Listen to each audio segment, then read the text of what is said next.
Assalamualaikum warahmatullahi wabarakatuh. Perkenalkan saya Dewi Maskulin, mahasiswa S2 Pendidikan Pancasila dan Kewarganegaraan angkatan 2019. Kesempatan kali ini saya akan membuat sebuah video tentang materi pembelajaran untuk memenuhi mata kuliah Undang-Undang Dasar Negara Republik Indonesia tahun 1945 dan Sistem Ketatanegaraan RI. Nah, yang akan saya bahas di sini adalah mengenai hak asasi manusia dalam konsep negara hukum yang demokratis berdasarkan Pancasila. Seperti kita tahu bahwa di Indonesia ini merupakan sebuah negara hukum yang mana dalam proses pemerintahannya, dalam kehidupan berbangsa dan bernegara warga negaranya itu dilandasi pada hukum. Meskipun dalam konsep yang dikemukakan oleh BPUPKI pada saat merancang Undang-Undang Dasar itu masih belum ada perdebatan yang mendalam mengenai konsep negara hukum ini.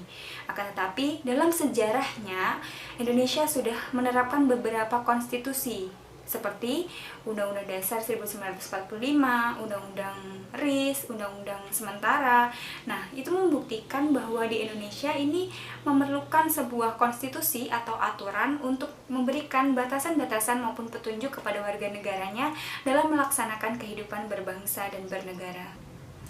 Meskipun tidak ada perdebatan pada saat perancangan Undang-Undang Dasar oleh BPUPKI, bukan berarti bahwa di Indonesia itu secara konseptual tidak memberlakukan negara hukum.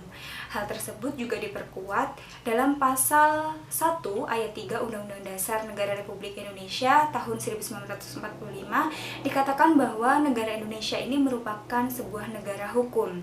Nah, kemudian di pasal 1 ayat 2-nya juga lebih dijelaskan lagi bahwa kedaulatan itu berada di tangan rakyat dan dijalankan berdasarkan Undang-Undang Dasar. Kedaulatan di tangan rakyat ini artinya bahwa di Indonesia ini merupakan sebuah negara yang memiliki konsep demokratis, sedangkan Undang-Undang Dasar ini adalah aturan atau hukum yang mengatur dalam proses demokratisasi di Indonesia ini sendiri.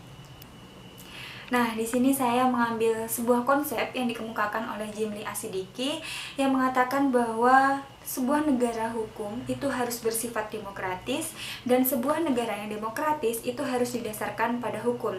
Di sini dapat ditarik kesimpulan bahwa antara konsep demokratis dan juga konsep negara hukum itu harus berjalan beriringan, tidak bisa dipisahkan satu sama lainnya karena pada penerapan demokratis itu harus dilandasi hukum yang bisa mengatur dalam proses demokratisasi itu sendiri, sedangkan sebuah negara hukum yang memperhatikan rakyatnya itu harus memiliki atau menganut konsep demokrasi. Nah, salah satu konsep negara hukum di Indonesia ini yang pertama adalah adanya pengakuan dan jaminan terhadap hak-hak asasi manusia.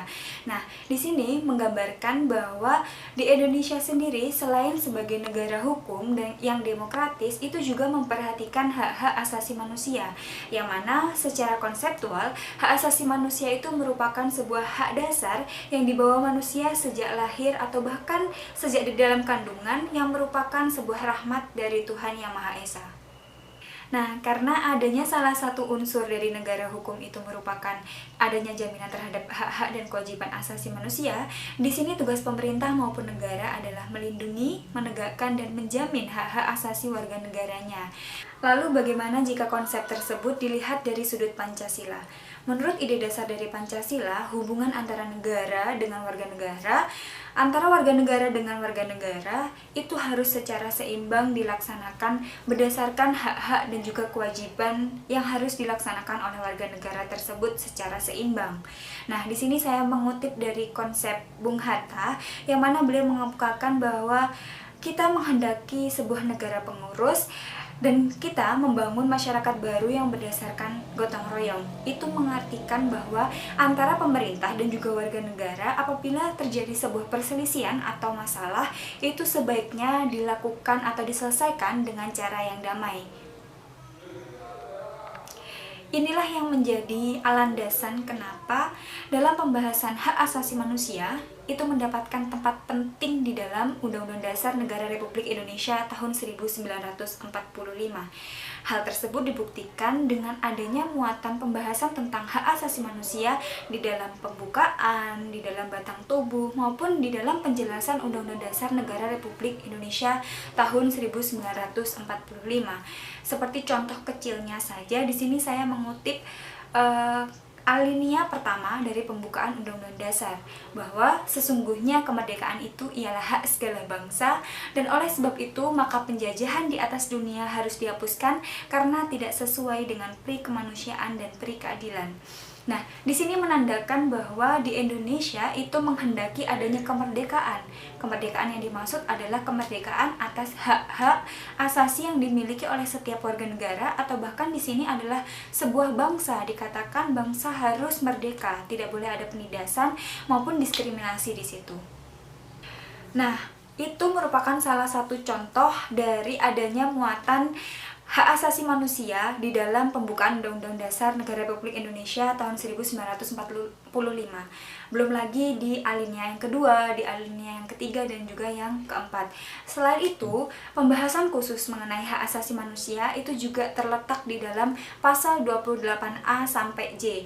Di sini menggambarkan bahwa di Indonesia, antara pemerintah ataupun negara itu memberikan jaminan atau perhatian khusus terhadap hak-hak asasi manusia sebagai negara hukum yang demokratis.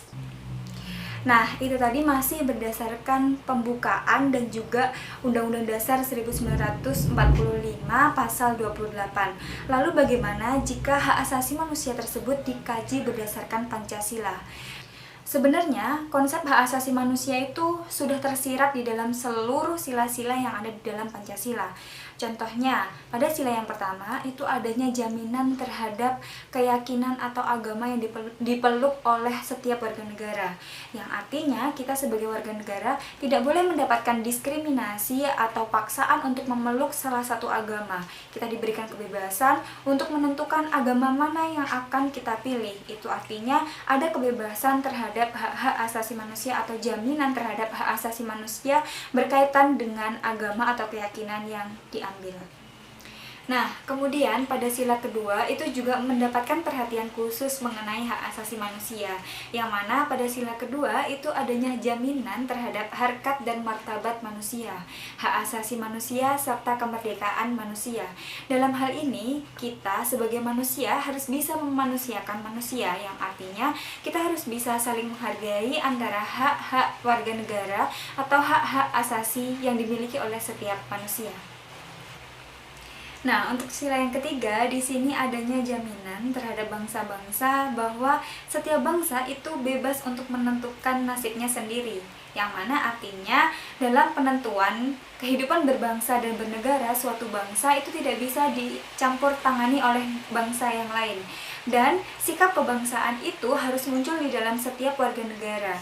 Kemudian di sila keempat itu juga tersirat bahwa kedaulatan berada di tangan rakyat, yang artinya rakyat memiliki kekuasaan tertinggi dalam menentukan kehidupan pemerintahan di suatu negara. Dan pada sila yang keempat itu juga adanya pengakuan terhadap harkat dan martabat manusia. Di sila yang keempat ini selain mengandung arti bahwa sebuah negara atau Indonesia itu adalah negara demokratis, tetapi juga di situ mencerminkan bahwa negara yang demokratis itu juga mengangkat harkat dan martabat manusia atau hak asasi manusia tersebut. Sedangkan pada sila yang terakhir, sila yang kelima, itu mengandung konsep keadilan, yang mana adanya perimbangan antara hak warga negara yang satu dengan warga negara yang lain. Tidak ada kesenjangan sosial antara warga negara yang satu dengan warga negara yang lain. Artinya di sini pada sila yang kelima juga mengandung makna bahwa negara itu menjamin kehidupan warga negaranya. Nah, di samping pembahasan itu semua mengenai hak asasi manusia, demokratis, dan juga negara hukum, peraturan perundang-undangan yang dibantu oleh seluruh konsep negara, khususnya dalam membahas tentang hak asasi manusia, ini harus dikembalikan lagi kepada Pancasila dan Undang-Undang Dasar Negara Republik Indonesia tahun 1945 sebagai konstitusi yang mengatur kehidupan berbangsa dan bernegara, khususnya yang ada di Indonesia. Sekian dari saya. Kurang lebihnya saya mohon maaf. Wassalamualaikum warahmatullahi wabarakatuh.